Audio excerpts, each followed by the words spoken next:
Javier, ¿qué hicieron de nosotros? ¿Qué hicieron de la Argentina con esta cuarentena? Bueno, la cuarentena argentina ha sido una cuarentena cavernícola, ha sido la cuarentena más larga y más profunda del mundo y ha sido una decisión absolutamente desacertada. Hoy Argentina está entre los países con mayor cantidad de muertos por millón de habitantes. Es decir que la cuarentena no sirvió para nada. Pero entonces, ¿cuál fue el principal error del gobierno si no sirvió para nada? Mirá, el principal error del gobierno fue darle absoluta prioridad a la infectocracia liderada por el imbécil de Pedro Khan. Porque, a ver, Argentina del método científico lo único que utilizó fue básicamente el nombre. El método científico deriva de un modelo que se llama SIR, que quiere decir susceptibles, infectados y removidos. Susceptibles, ¿qué es? La cantidad de personas que pueden quedar infectadas. ¿Sí? Después pues tenés los infectados y que además eso genera contagios, ¿no? Y eso hace crecer el número de infectados. Y por otro lado tenés los removidos, que son los que salen del sistema, ya sea o porque se curaron o porque se murieron.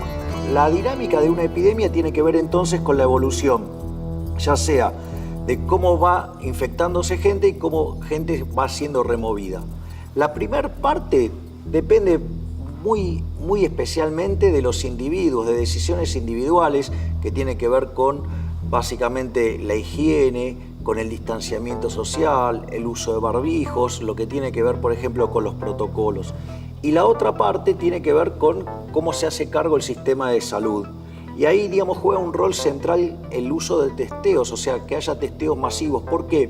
Porque cuando vos haces testeos masivos, eso te permite remover a una mayor velocidad. Y como el infectado está menos tiempo del sistema, contagia menos gente.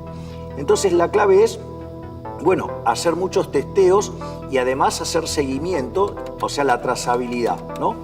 Y en realidad eso en Argentina no se hizo. ¿Y por qué no se hizo? ¿Se había ejemplos afuera de que eso era exitoso? Porque los políticos son unos ladrones. Básicamente por eso. Vos cuando llegó el virus a la Argentina ya habían pasado 4 meses en el mundo. Tenías para capitalizar esa experiencia, pero ¿qué es lo que priorizó el gobierno? El gobierno encerró a todo el mundo y ¿eso qué hizo? Generó una brutal caída en el nivel de actividad que tiene como contrapartida una fuerte caída en la recaudación fiscal.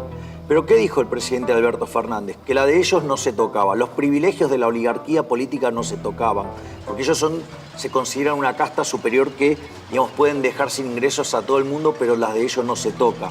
Por otra parte, vieron una posibilidad de incrementar esclavos, ¿no? Porque ¿qué hicieron? Agrandaron el aparato clientelístico. Entonces, eso para ellos les pareció una interesante solución como para incrementar sus votos. Y además, lo otro que hicieron fue ir por más obra pública. Y dejaron para lo último el testeo. ¿Por qué? Porque con los testeos no podían robar. ¿Por qué? Porque como los testeos son importados, si llegaban a coimear o hacer algo de eso, digamos, quedaban muy en evidencia.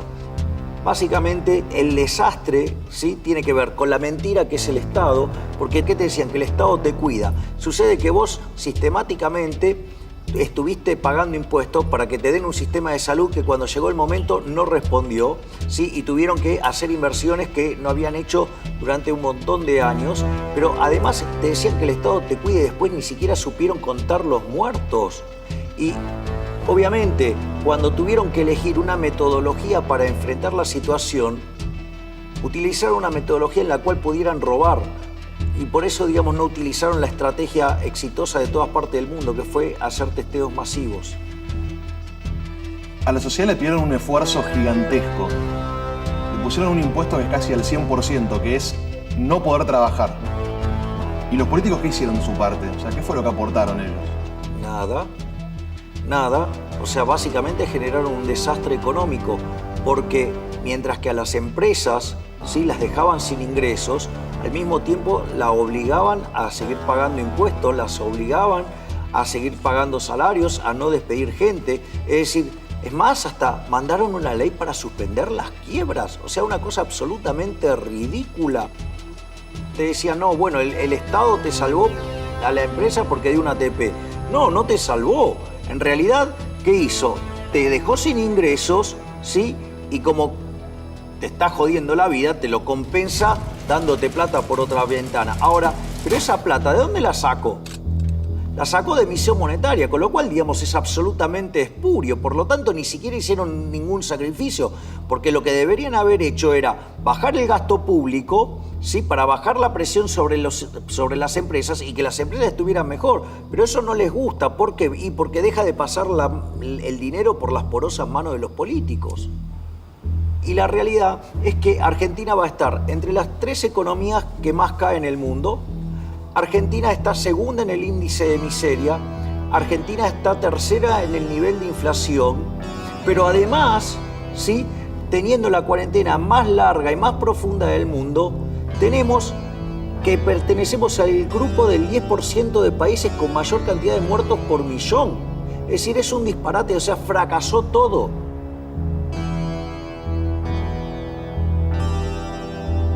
Fracasó todo. No es la pandemia, es la cuarentena. Estúpido. Pero aparte, lo que hay que entender es que el remedio fue peor que la enfermedad. Es decir, y ha causado un daño enorme. O sea, porque uno ve la caída del PBI y siempre, ¿viste? Siempre te aparece el típico voluprogre pelotudo. Ay, no, ustedes son materialistas y el PBI... No, boludo, digamos que el PBI se caiga de la manera Muere que gente también por eso. ¿Me comprendés? Es una locura. Esta gente es criminal. Lo que hizo es criminal. Es decir, es un delirio. Son criminales.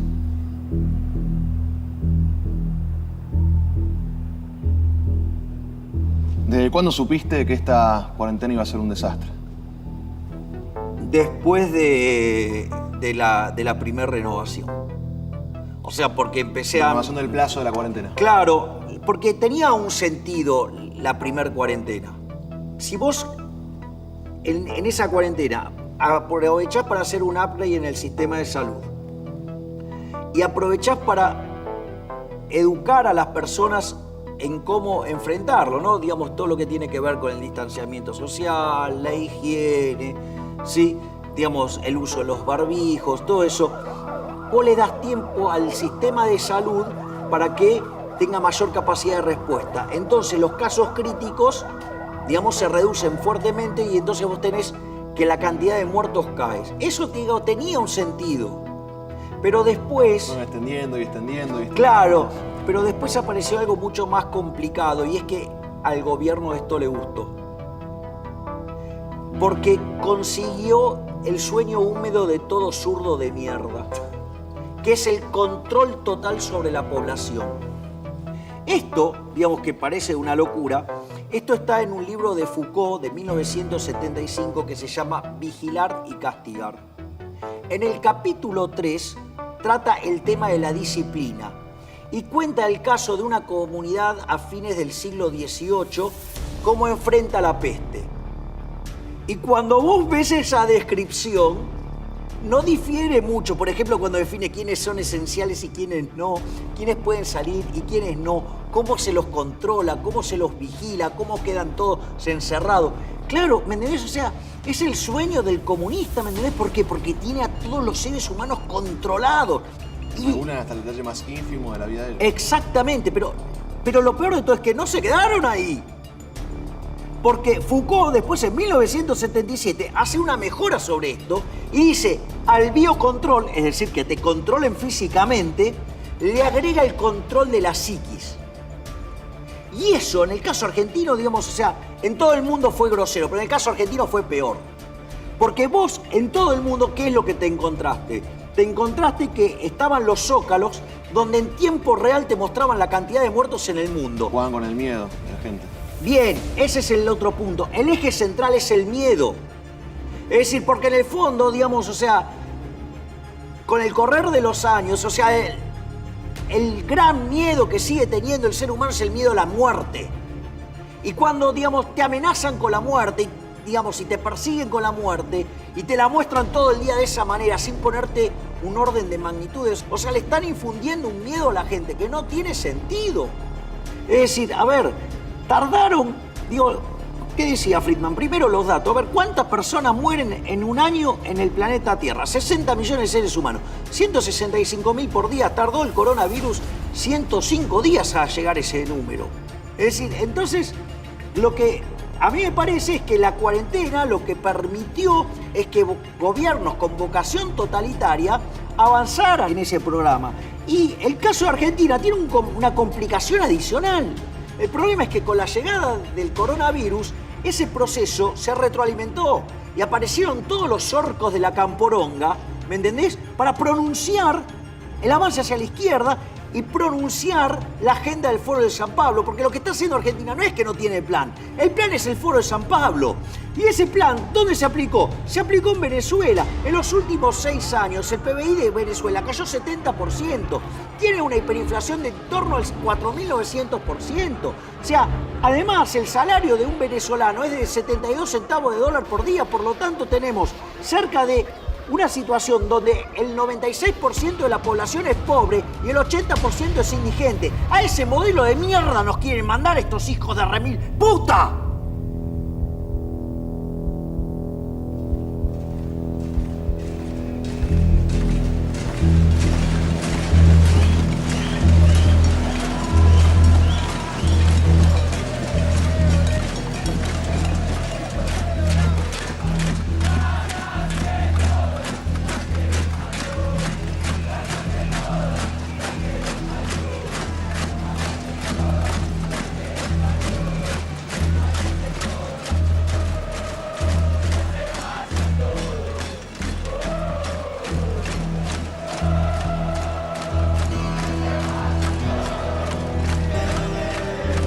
En las calles se ve devastación, negocios cerrados, persianas bajas.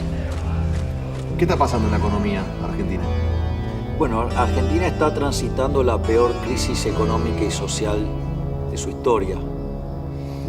Para que te des una idea, esto es peor que la crisis del 2002.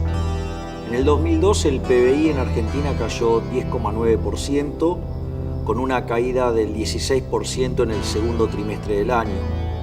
Vos hoy tenés que las estimaciones es que el PBI por lo menos va a estar cayendo 12,2%, y en el segundo trimestre la caída de la economía fue del 19,1%.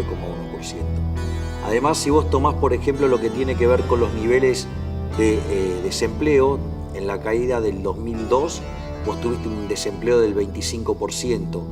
Hoy las estadísticas te muestran un desempleo del 13,1%.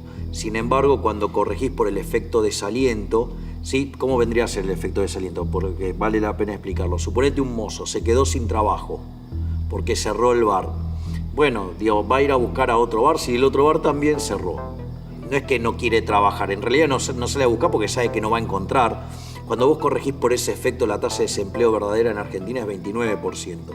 Por otra parte, lo que vos tenés que, durante la crisis del 2002, la cantidad de pobres llegó al 55%. Hoy, en el primer semestre, la cantidad de pobres es 41%, pero si tomás el segundo trimestre es 47%. Y eso, digamos, hoy. Pero también hay otro problema más grande, que es el problema de si se llega a desatar una hiperinflación. Porque en realidad lo que vos tenés es que en caso de llegar a desatarse un evento de esas características, la cantidad de pobres podría llegar al 75%. Por lo tanto, tendríamos la peor crisis económica y social de la historia, con, digamos, un final abierto, porque yo creo que ese nivel de pobreza ni siquiera lo podría manejar el peronismo.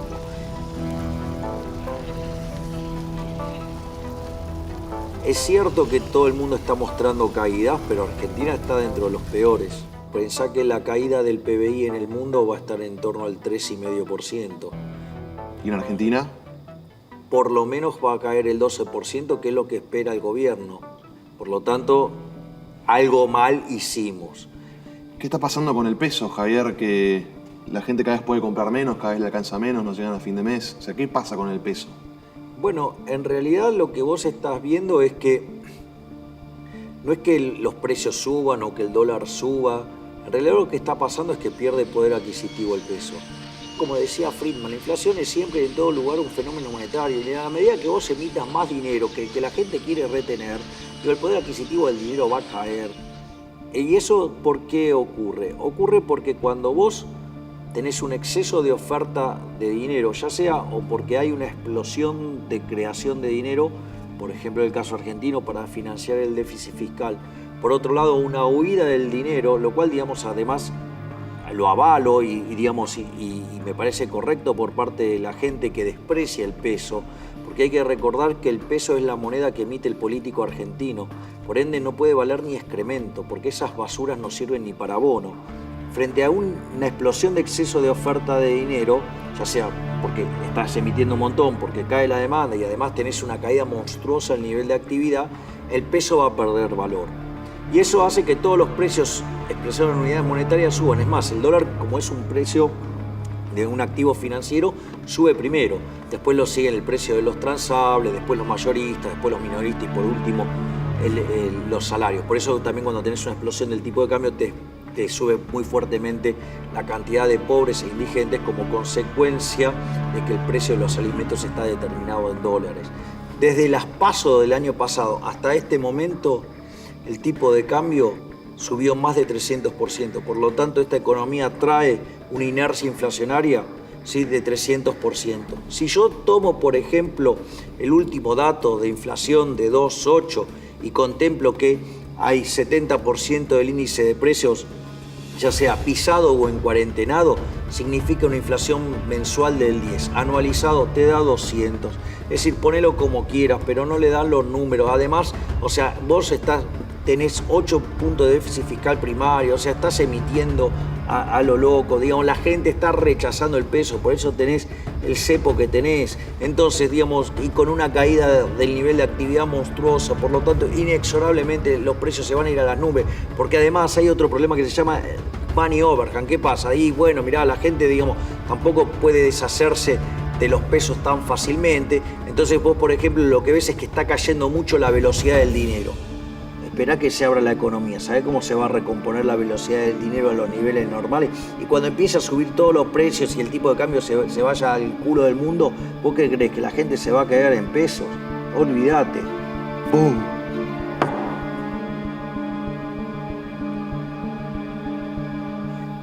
¿Y el cepo? ¿Cómo lo podemos definir como medida? Mirá, el cepo en rigor es una medida inmoral y además constituye una estafa. Es inmoral porque implica un cercenamiento de las libertades individuales, porque a alguien desde la poltrona se le cantó el traste de decir que vos no podés consumir un determinado producto. Por ejemplo, podrían también decir, bueno, a partir de mañana no se consumen más tomates, ¿no? Y ¿sabés cómo van a estar los productores de tomate? Van a estar como locos.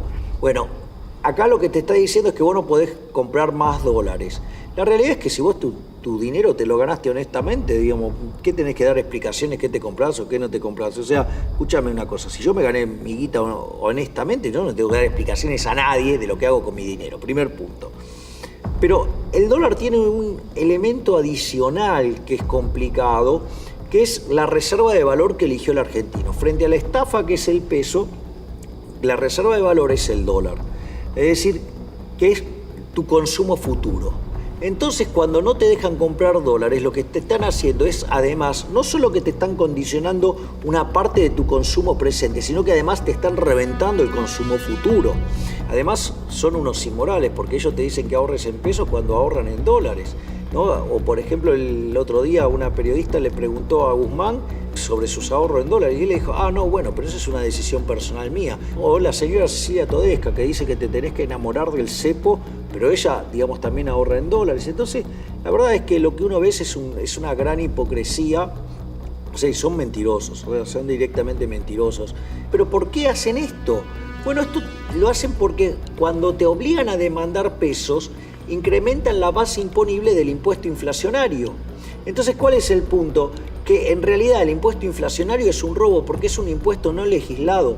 Por eso una de las cosas que tendrían que tener muy en cuenta las personas, que aquellos que, por ejemplo, me tildan de loco por querer eliminar el Banco Central, deberían saber que el Banco Central hoy por hoy nos roba 5 puntos del PBI con impuesto inflacionario, es decir, la política nos roba a los argentinos de bien 5 puntos del PBI. Además, pega 25 veces más fuerte sobre los más vulnerables. Por lo tanto, o sea, todos los progres, ¿sí? Y que les encanta el Banco Central y estafar a la gente con el impuesto inflacionario, en especial esos imbéciles que hablan de que es una locura cerrar el Banco Central, están defendiendo el robo de la política, porque el impuesto inflacionario es un impuesto no legislado.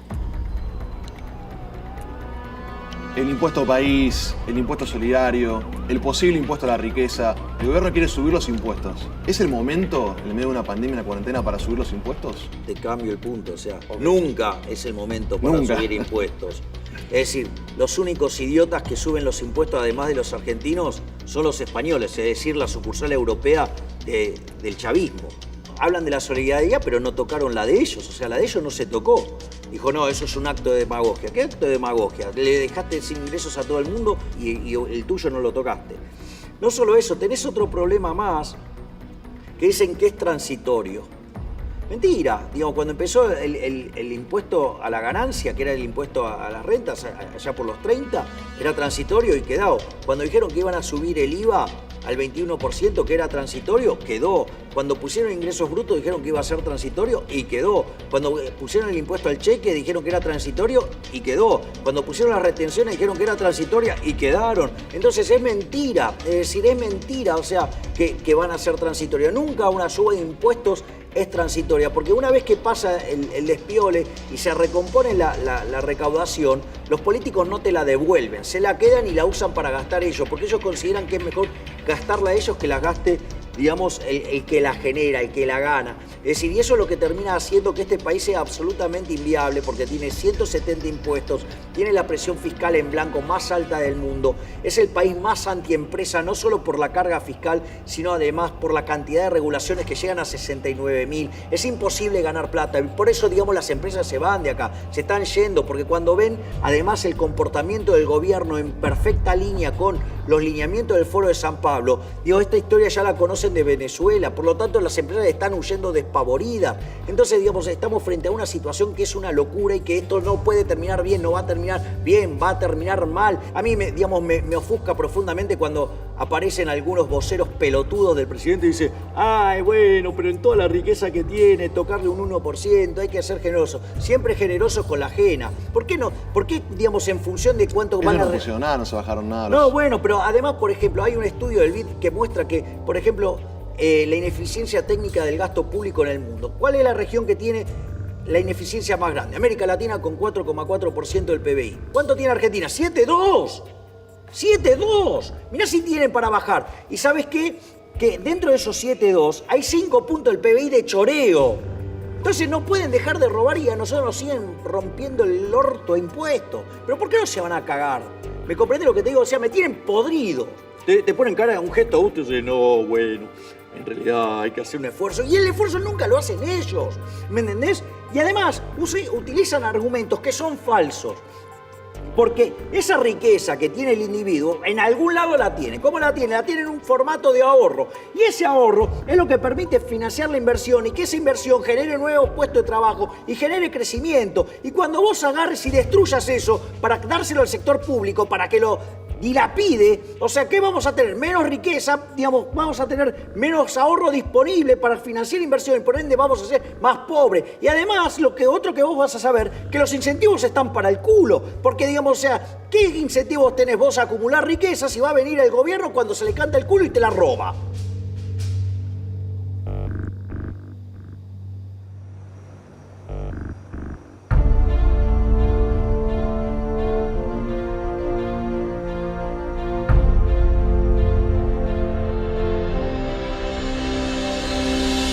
Libertarios, estamos frente a un momento histórico. Después de 100 años de decadencia socialista, de ser víctimas de zurdos empobrecedores, los individuos comenzaron a despertar. Es nuestra misión contarles que el camino es el camino de la libertad. Recordemos que aquellos países que son libres, el PBI per cápita es 8 veces más grande que los países reprimidos.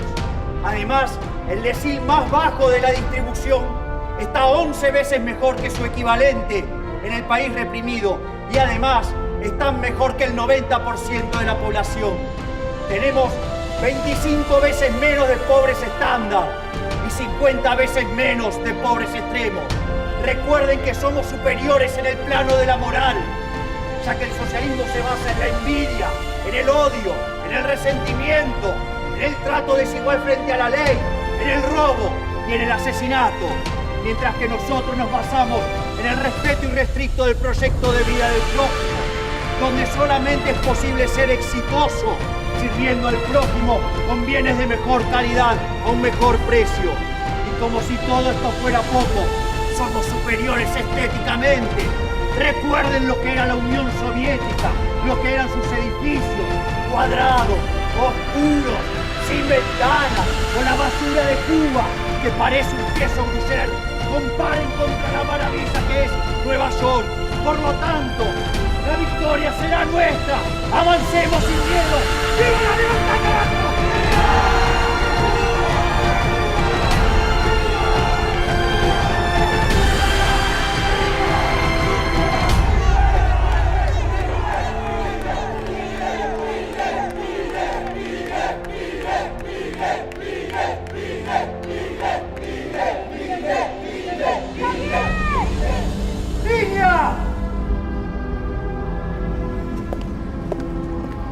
El Banco Central está haciendo de las suyas de nuevo. Creo que es hora de cerrarlo. De una buena vez.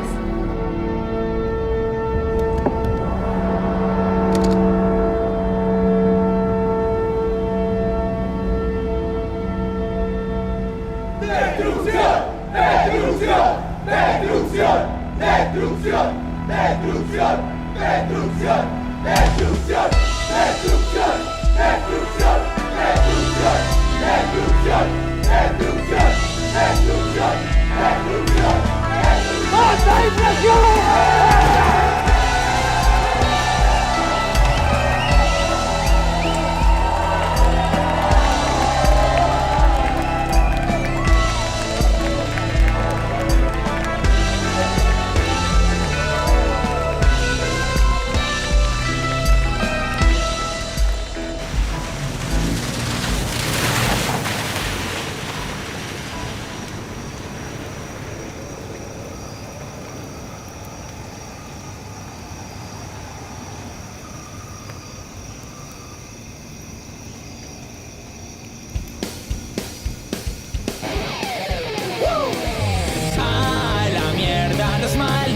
Empresarios, a la mierda, sodomitas del capital.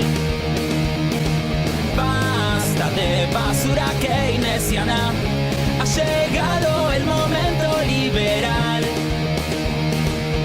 Tenemos un líder y él es un gran referente que al Estado siempre logra incomodar. Javier Milei, futuro presidente.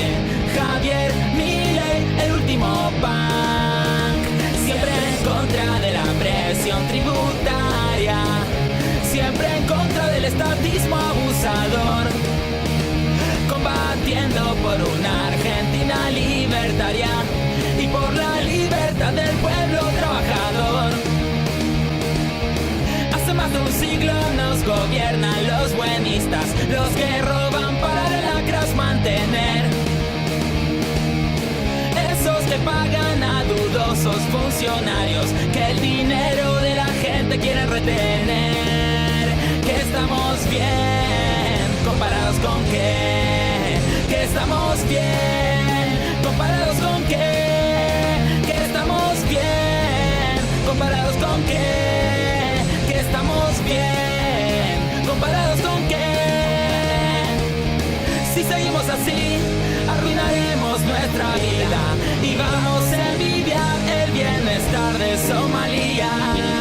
Javier Milei, el último punk, nuestro superhéroe de la libertad. Javier Milei, oh, oh, Javier Milei, oh, oh, Javier Milei, el último punk. Javier Milei, el último punk. Javier Milei, el último punk. Javier Milei, el último, nuestro superhéroe.